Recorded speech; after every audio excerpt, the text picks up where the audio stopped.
Welcome to the Contracting Officer Podcast. It's not just for contracting officers. If you work anywhere in the GovCon world, this podcast is for you. Today we're talking about why the lowest price often wins a government competition, whether it should or not. This episode is brought to you by Skyway Acquisition. Check out the end of the episode for more info, or just go to skywaymember.com. All right, let's get started with why low price wins. It's not as obvious as it sounds. We're back to talking about price on the podcast, and specifically, why does low price win? Seems like a simple question, right? Yeah, obviously. It's like a low price wins because when you're shopping, you're going to pay a lower price. When you're shopping on Amazon for things that are price sensitive, like yoga blocks, right? They range from like 10 to 20 bucks, but I can't really tell the difference. They're made out of different materials and functionally speaking, they're foam blocks, right? Yeah. So 10 to 20 bucks, done. A rollerball pen, 0.05 millimeter, it's like microfine or whatever that's called. It's around a buck. So I'm just going to click on one of those on Amazon. It's not the low price is going to win in that scenario. And then sunflower seeds. It's a bizarre example. Is I bought so many sunflower seeds when I ran a youth baseball park because people buy them by the ton. It felt like. But anyway, they're between 17 cents and 30 cents per ounce. I have no idea what the difference between a 30-cent sunflower seed versus a 17-cent sunflower seed. So price won. You ended up with a low price. So in other words, all things being equal, low price we can understand. We're going to go with low price. And so that makes it an easy answer. Well, this is GovCon, so it's never going to be that easy. Before we talk about when this low price thing doesn't work, when it's not easy, let's stop and say thanks. Thanks this week goes to Kimberly Yates. Kimberly is a retired GSA contracting officer, and she's an active participant in our LinkedIn and Facebook groups. I want to thank Kimberly for writing some great remarks about our podcast and then sharing them with her connections on LinkedIn. The best way for people to find this information that we're giving away for free is for people like Kimberly to share our episodes with her network on LinkedIn and elsewhere. Thanks, Kimberly.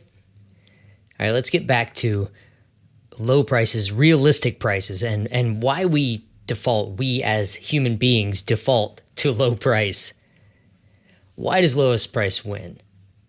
We don't want to go too much into background on all of the different pricing analysis techniques and how price is considered in source selections. We want to keep this under 30 minutes. We're just going to talk about lowest price we're going to talk about it in terms of FAR Part 15, the negotiated acquisitions, competitions. The rules are a bit different if you're dealing with micro purchases, simplified acquisition procedures, GSA schedules, multiple award contracts. Sealed bid is a little different too. And by the way, we have episodes for each one of those topics. It's 301, 209, 220, 221, and 39, respectively. That's kind of what I was saying. We've covered these kind of things many times. We're taking a little bit different angle at it this time. Anyway, under all those approaches, the concepts that we're going to talk about here they still pretty much apply in the same way. You can think about lowest price winning in two kind of different ways. There's a definitive low price where the government says, and by the way, definitive low price is not an actual FAR term, but that's lowest price technically acceptable, where the government states up front, the lowest price will be the deciding factor once you've met the technical baseline. Yeah. If you can get above the bar of this is okay performance, and you have the lowest price, you win. The other one is sort of, what'd you say, definitive lowest price? So the other is not definitive, indefinitive yeah, exactly. low price, right? Those are probably the confusing terms. Yeah, again, not a FAR term here. But the opposite of definitive low price is the trade-off. The government states up front that price is not the only deciding factor. We're also going to look at technical approach, past performance, certifications, your schedule, those kind of things, and then make a decision whether or not it's worth paying a little more in dollars for a little better product or service, better in terms that we've defined for this source selection. When we say definitive low price, I think you already used the term low price technically acceptable, LPTA. That's the ultimate in low price selection. It's actually lowest price technically acceptable. So the government uses this when they're buying things like ballpoint pens is a great option, although you wouldn't go to all the trouble for a source selection to buy pens. But the performance is all pretty much the same. As long as there's enough ink to last a couple days or however long a ballpoint pen usually lasts, and as long as it actually writes, whether it costs 99 cents or $1 really doesn't matter. So you buy the 99-cent one. You're not going to get any more by paying $1. We cover this in episode 208, is called LPTA. And because we have to have some FAR time here, this is all detailed in FAR 15101-2. And where in paragraph B talks about when you're using LPTA, the following applies. There's a list of stuff. We're pulling out the highlights here. Is including the evaluation factors and significant subfactors that determine acceptability in the solicitation. And what's that acceptable? Like you said, you just good enough, right? And then the solicitation has to specify that the selection will be made on the basis of lowest evaluated price of proposals meeting or exceeding the acceptable standards for non-cost factors. In other words, just meet the bar, and then after, we're going to go low price. And it specifically says, and it's a good segue into the next topic, specifically says trade-offs are not permitted. So in other words, if you find the whiz-bang solution, but you said you're going to go with lowest price, you can't take the whiz-bang solution. You got to go with low price. You're telling people bid low. That's how you win. Correct. The other side of that, the indefinitive, I don't even know if that's a word, but that's what you typed, so that's what I'm saying this time. You'll read anything. The other than low price, the trade-off process, that's in FAR 15101-1. It says the trade-off is appropriate when it's in the government's best interest to consider awarding to other than the lowest price offer or other than the highest technically rated offer. So there's an or there, and that's a double-edged sword. So it may lead to you paying a little more than the lowest price, but it also may mean that having the top-rated proposal doesn't win it for you if your price is higher than the lowest price. And so that's where it gets complicated, right? When you're using a trade-off process, the government, this is right out of the FAR, the government has to explain the evaluation factors. It says all evaluation factors and significant sum factors that will affect contract award and their relative importance shall be clearly stated in the solicitation. So up front, you have to be able to define, these are the things that I'm going to evaluate. I'm not going to consider anything else. And this one is more important than that one. Wow, that's hard to do. The solicitation also has to state the relationship to price. So in other words, it'll say things like solicitation shall state whether all evaluation factors other than cost or price, when combined, are significantly more important, equal to, or less important than cost. And so everything has to be related to cost or price. Yeah. And you can trade off, but you got to tell everybody price is the most important thing. Price is the least important thing. It's equal to the other stuff.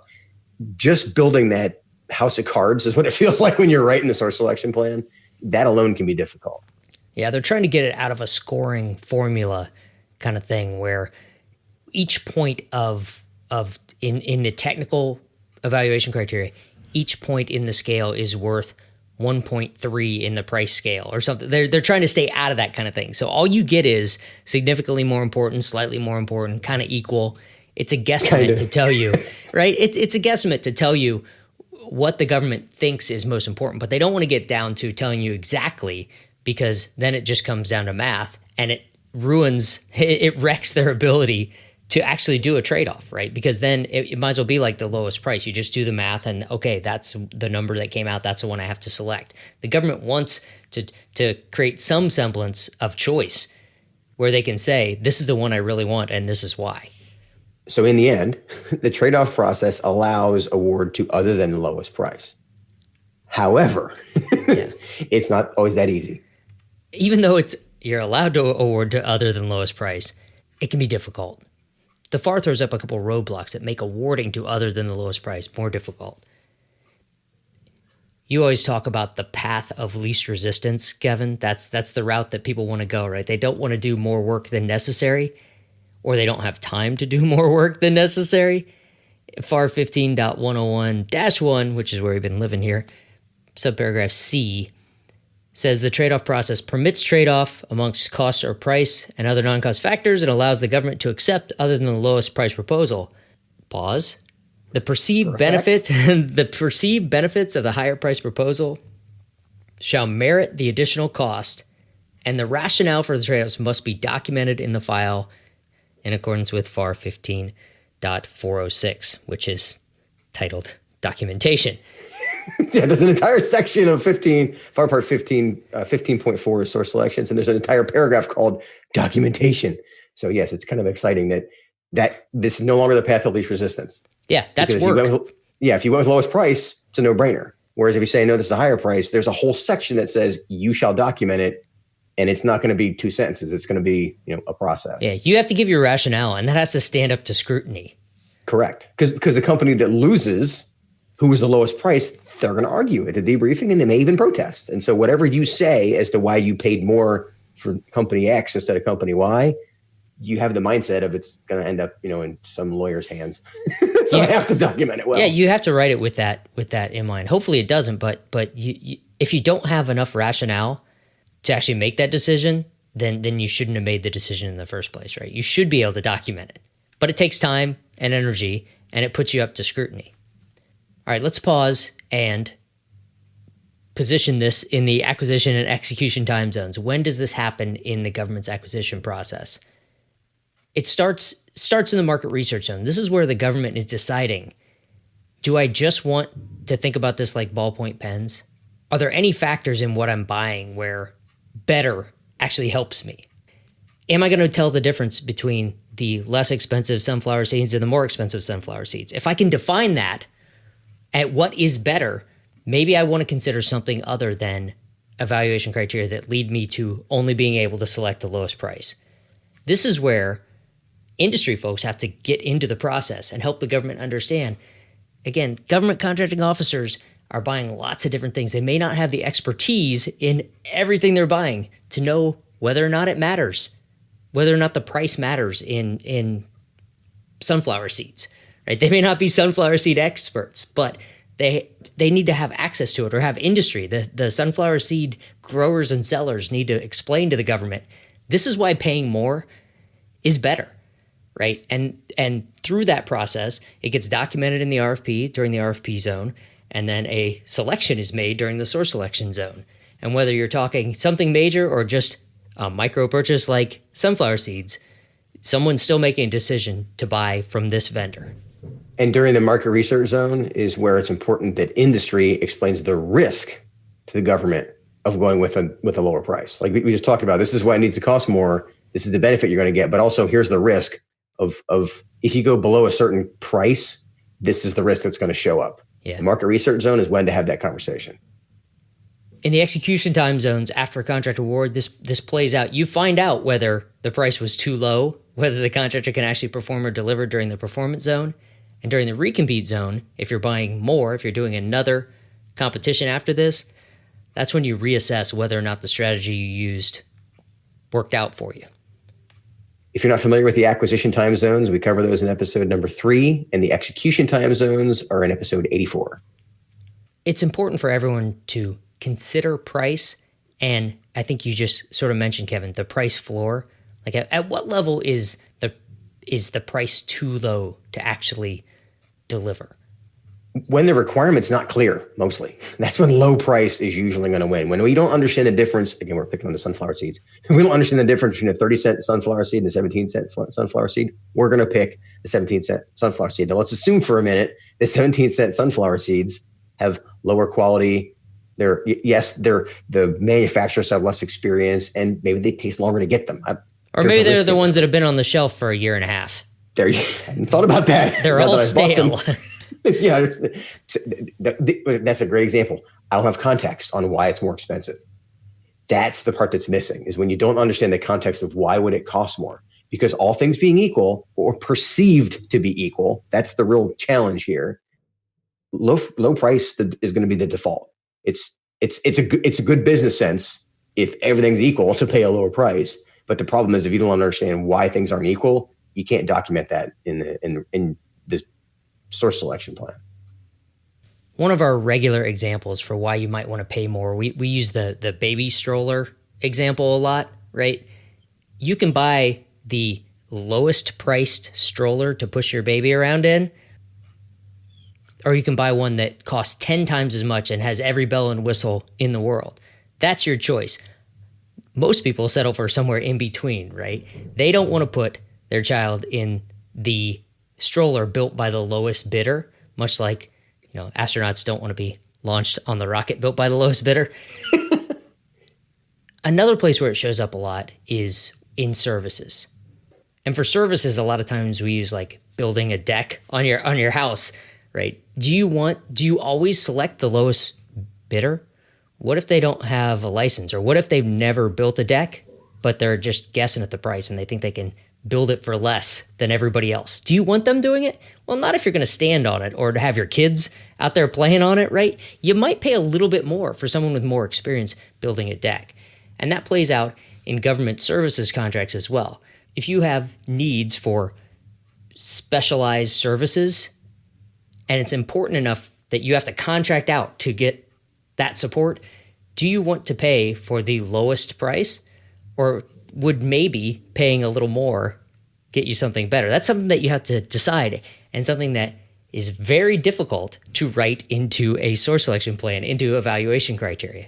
It's hard to explain what better is. One of the things that makes it difficult, particularly in services, is this issue of, if I say I need this service, you might be able to do cleaning services or building a deck. There might be some technology that makes the result of the services cheaper. Maybe, right? That might be a reason that the price appears unreasonable. However, if the approach is I need to hire 5 people that do this particular skill, if the price comes in significantly lower there, you can't lower the price of people until there's a price for it. You're going to get to a bottom where you're not going to be able to hire.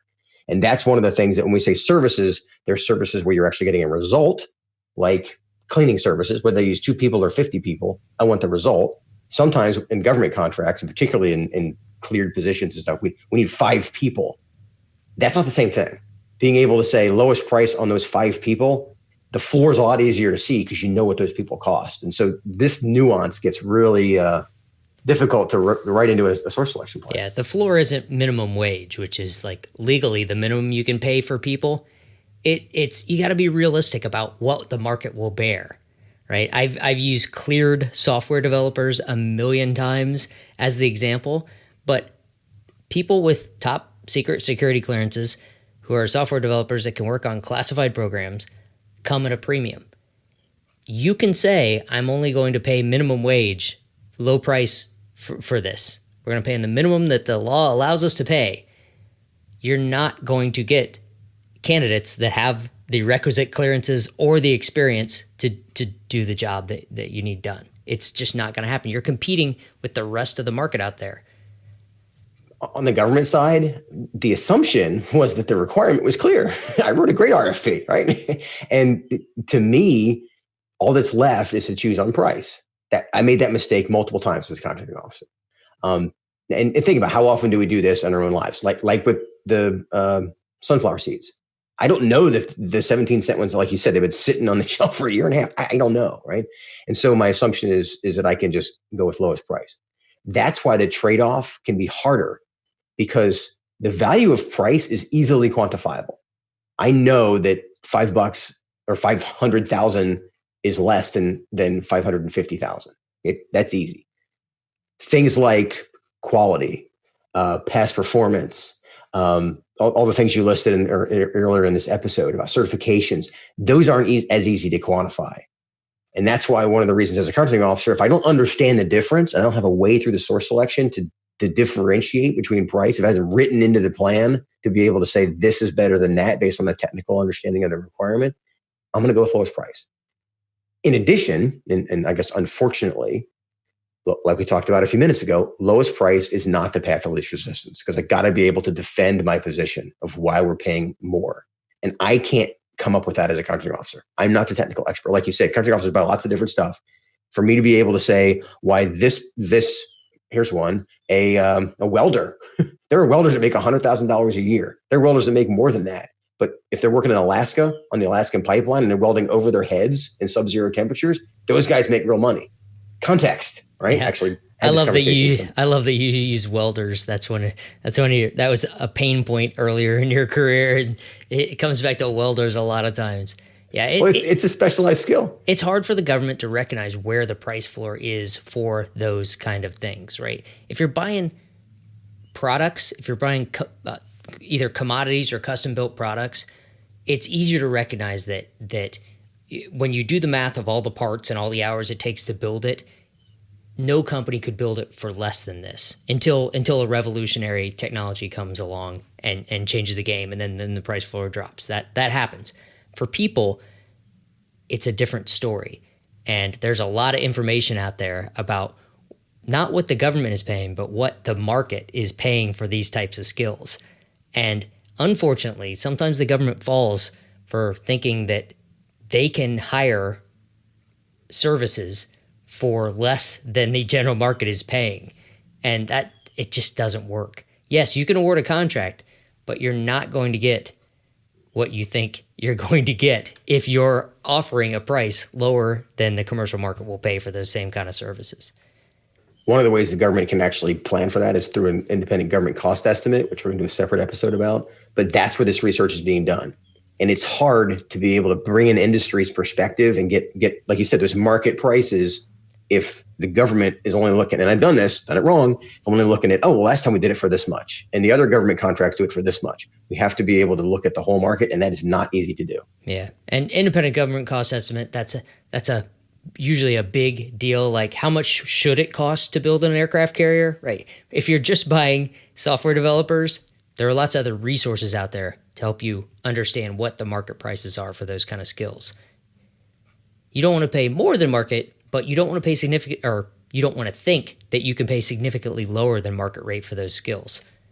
Industry folks pay attention to this in exquisite detail, right? Price matters. For government folks, they're just looking at, do I have the budget to do this, right? So if I can get more within my budget, that's great. But industry is looking at is, can I afford to deliver this and actually make money? Because if we don't make money, we are not going to survive. There are loss leader products, right? There are times when industry will offer you something for less than cost to get you to buy a couple, but because they know in the long run they'll make it up. And that's true with people too. Sometimes they'll offer a few people where they're losing money every time that person works an hour, but on the overall contract they're doing okay. But that is not a sustainable strategy. Consider the airlines right now with the COVID, with the worldwide pandemic, right? The airlines are being asked to leave the middle seat open in order to slow the spread. Well, functionally, if they leave that middle seat open, they're losing money on the flight. Right. I mean, I've talked before, but I think we talked about in the perfect competition episodes, the airlines are so competitively priced out. They make like 1% on each flight, right? So they take all those seats out, they're losing money. And so businesses, just like the government, they can't operate at a loss indefinitely. And while it seems like the right thing to do, they're not a public utility. They can't just keep doing that. And so that's, again, as a contracting officer inside the bubble, not looking up at the overall market, again, raising my hand, I did that a couple of times, that it's easy to lose track of that and go, yeah, that's why they're telling me they can do it for this when they can't. First, companies start cutting corners to try to do things at a lower price to save money. Then safety becomes a concern. That's a big deal with airlines. But it's the same for everything you do, right? Lowest price is not always the best path. And unfortunately, the way the FAR lays out the acquisition process and the evaluation process, it's difficult for the government to evaluate on other than, well, this is the lowest price we're going to award here. All right, Kevin, let's try to wrap this one up. All things being equal, price is the default. And so government and industry have to both be able to see why all things are not equal. Why a 30-cent sunflower seed is different. I'm going to go back to that. Or a better example, why a welder can cost $40,000 a year in one state and $200,000 a year in another state, another situation. And if you don't understand that difference, and you think you can pay $40,000 when the going rate for welders is $200,000, you're either not going to get the service that you need, or you're going to get someone that is not qualified for the to make $200,000. Otherwise, they would be doing it, and they wouldn't sell their services to you for 40. Yeah, the risk is that low price will keep winning if we don't fix this pattern. And again, the reason I'm raising my hand is a couple of contracts that I had that our IGCE, our estimate, was based on what it cost last time. And what if what it cost last time was too low? What if there was a price floor, right, that we were already under? And as it turned out, that wasn't the case because the economy was rough at the time. And some people were willing to do it for a lower price. That isn't the case right now. Okay. So if government, as a contracting officer, if I keep doing that, I'm going to end up having to do the contracts twice. Did that once also. Yeah. And here's the other problem. Industry is going to find new customers to serve. It's one of the things I never saw as a contracting officer is that the overall economy is huge. Okay, well, let's talk about just the government market's huge. There are lots of customers, particularly if you have a skill that lots of agencies need. There's a point, and we have a couple, full disclosure, we have a couple agencies that we don't recommend that our customers serve because of this problem. Is after a while, you're like, you know what? I can't just keep hitting my head against the wall. So industry will find new customers. That is the risk to the government customer, to the mission, that companies will opt out of bidding on contracts. Right. Some agencies write clear requirements and clear evaluation criteria that signal to industry that, hey, we don't want the lowest price. We want these other factors are more important. And then they award to the lowest price. Right. That happens once. The next time those type of evaluation criteria come out, industry reads that and says, haha, I'm not falling for that again. I lost because they selected low price despite what this said. So everybody just bids low price again, right? So even though your RFP says one thing, your behavior in how you selected the awardee has a huge impact on future responses. Yeah, I didn't realize I was doing that. Yeah. That's what we're talking about. Another factor is the value of a clear requirement and clear evaluation criteria. Like the evaluators can show how to consider more than price. That was one of the big things that makes a difference, is have factors that the evaluators, who aren't contracting officers, these are the users, can say, this is why we should pay more for this. This is why this is an unrealistic price because of the following 6 reasons. There needs to be room in the evaluation criteria for that kind of thinking. Because again, we're back to the thinking job. Yeah. The RFP has to clearly show the offers how you're going to consider factors other than price. They need to know how to bid. Low price, better performance, what do you really want? The evaluators have to know how to consider that when they're writing their evaluations. And the decider has to understand how to justify the value of the other factors over low price. Otherwise, everyone just defaults to low price. The offerers, the evaluators, the decider, and you end up with the 17-cent stale sunflower seeds, right? So sunflower seeds are great. And just so we're clear on this is easier said than done. Yeah. I mean, price is so easily quantifiable that, things like experience, efficiency, quality, they're not as easy to quantify. And that's what makes this hard, especially in service contracts.